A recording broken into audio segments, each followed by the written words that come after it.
जब तक देवा भाऊ है, महायुति सरकार है, हमारी बहनों की ये योजना बंद नहीं होगी। संजय राउत को महिलाओं के चप्पल खाने का बड़ा शौक है।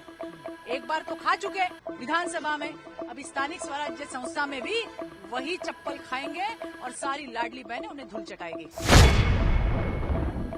कांग्रेस की यहाँ से बार बार लगातार सम्माननीय प्रधानमंत्री मोदी जी के स्वर्गवासी माता का अपमान हो रहा है, उनके लिए आपत्तिजनक शब्द किए जा रहे हैं, उसका हम पुरजोर से निषेध कर रहे हैं, आंदोलन कर रहे हैं। पूरे देश में यह आंदोलन चल रहा है, क्योंकि ये सिर्फ मोदी जी के माता जी का अपमान नहीं, इस देश के 140 करोड़ माताओं का अपमान है। और माता जी का ये अपमान नहीं सहेगा हिंदुस्तान। और ये पप्पू ऐसा है कि जिसको उसके माँ ने कुछ नहीं सिखाया, ना और किसी ने कुछ सिखाया।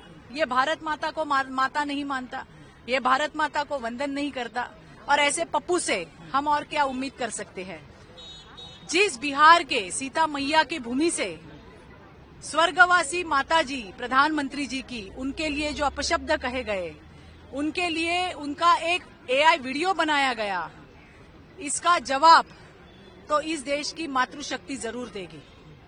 और आज हम उसका निषेध करने के लिए सारे यहाँ पे आए हैं। मैम, जिस तरह से वो जो AI के द्वारा वीडियो बनाया गया था, वो पहले जो पर्सन थे वो बीजेपी में थे, बाद में RJD में आए, कहा जा रहा है कि देखिए भाजपा से कांग्रेस में लाया गया है। देखिए ऐसा है, इतनी ओछी राजनीति, इतना घटियापन भारतीय जनता पार्टी में नहीं है। हम तो मातृशक्ति के लिए काम करने वाले लोग हैं। जहां आज हम खड़े हैं महामानव डॉक्टर बाबा साहेब आम्बेडकर जी के सामने, उन्होंने हमें वोट का अधिकार दिया, तो आज सारी मातृशक्ति मेन स्ट्रीम में आई है। लेकिन हमारे 50% वोट लेके जितने प्रधानमंत्री बने, हमारे लिए कुछ नहीं किया, महिलाओं के लिए कुछ नहीं किया।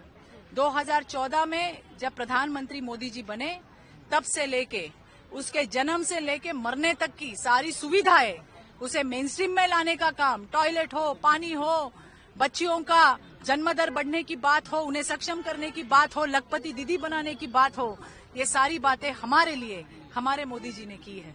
और इसीलिए इस देश की मातृशक्ति ये मोदी जी के साथ है। संजय राउत कहते हैं कि आप कह रहे हैं कि ये मातृशक्ति हमारे साथ है, पर संजय राउत कहते हैं कि अभी जो लाडली बहन है वो पेमेंट पे।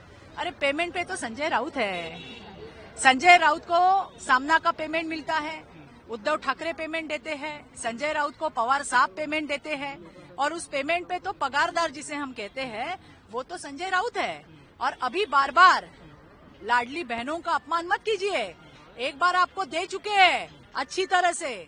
हाँ, मराठी में हम उसको कहते हैं दंका, वो हम एक बार आपको धूल चटा चुके हैं। और इस महाराष्ट्र की सारी लाडली बहनों को पता है कि उनका देवा भाऊ उनके लिए सक्षम है। ये संजय राउत और चौकड़ी तो कोर्ट में गई थी और उन्होंने कहा था कि भाई ये महिलाओं का लाडली योजना जो योजना है इसे बंद करो, लेकिन देवा भाऊ ने कोर्ट में भी बहुत अच्छी तरह से अपनी बहनों की जो है वो वहां पे अपनी भूमिका रखी है। और जब तक देवा भाऊ है, महायुति सरकार है, हमारी बहनों की ये योजना बंद नहीं होगी। संजय राउत को महिलाओं के चप्पल खाने का बड़ा शौक है। एक बार तो खा चुके विधानसभा में, अब स्थानिक स्वराज्य संस्था में भी वही चप्पल खाएंगे और सारी लाडली बहनें उन्हें धूल चटाएगी। संजय राउत कहते हैं कि मणिपुर का दौरा आज PM करने वाले, इसके पहले महिलाओं के ऊपर अत्याचार हुआ था, तब क्यों नहीं गए? देखिए ऐसा है, मणिपुर के परिस्थिति पे देश के सम्माननीय गृह मंत्री बहुत अच्छी तरह से देख रहे थे, काम कर रहे थे। जहां पे शांतता प्रस्तापित करनी थी वो उन्होंने की। मणिपुर के हर सवाल पे जवाब देने के लिए बार बार विपक्ष को बुलाया गया, लेकिन विपक्ष ने हमेशा हाउस छोड़ के मीडिया पे बातें करना अपना कर्तव्य समझा। अगर वो वहां पे बैठते तो उन्हें जरूर पता लगता कि मणिपुर में सरकार क्या कर रही है। इसलिए इस ढोंगी संजय राउत पे आप मत जाइए, सरकार बहुत अच्छा काम कर रही है। आज बहुत बड़े पैमाने पे मणिपुर में मोदी जी जो है अपने कार्य का शुभारंभ करने वाले हैं।